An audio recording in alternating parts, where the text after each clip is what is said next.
Hello guys, আসসালামু আলাইকুম। আপনারা সবাই কেমন আছেন? আলহামদুলিল্লাহ আমি অনেক ভালো আছি। তো আমি আজকে রান্না করব হচ্ছে ডিম ভুনা। তো দেখেন আমি কীভাবে ডিম ভুনা রান্না করি।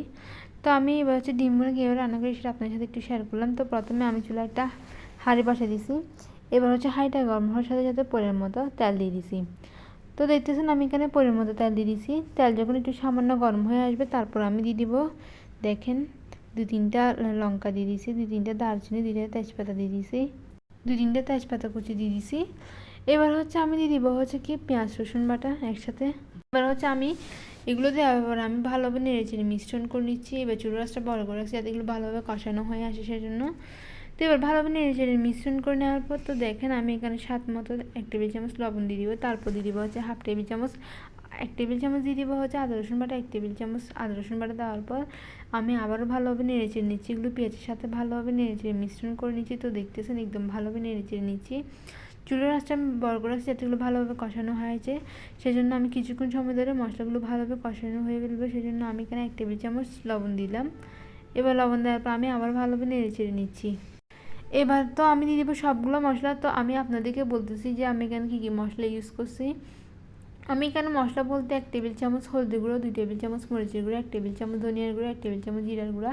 তো আমি এই সবগুলো মশলা দেওয়ার পর আবারও ভালোভাবে নেড়েচেড়ে নিচ্ছি।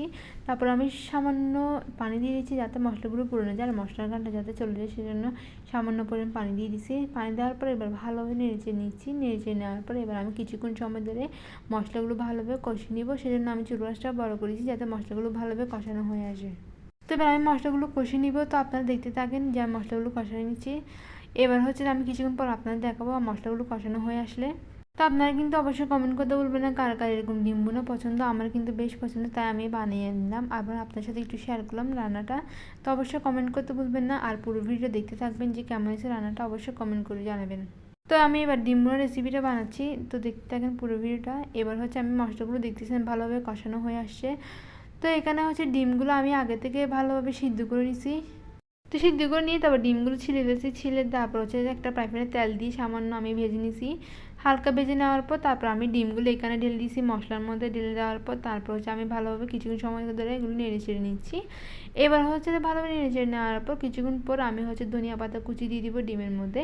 এবার ধনিয়া পাতা কুচি দেওয়ার পর আমি আবারও ভালোভাবে নেড়ে চেড়ে নিচ্ছি। তো দেখতেছেন এবার ভালোভাবে নেড়ে চেড়ে নেওয়ার পর আর কিছুক্ষণ সময় ধরে আমি চুলাটা বড় করে দেবো, তারপর কিছুক্ষণ রেখে দেবো। এবার বলতে গেলে আমার ডিম ভুনা রান্নাটা হয়ে গেছে। কেমন হয়েছে অবশ্যই কমেন্ট করে জানাবেন সবাই।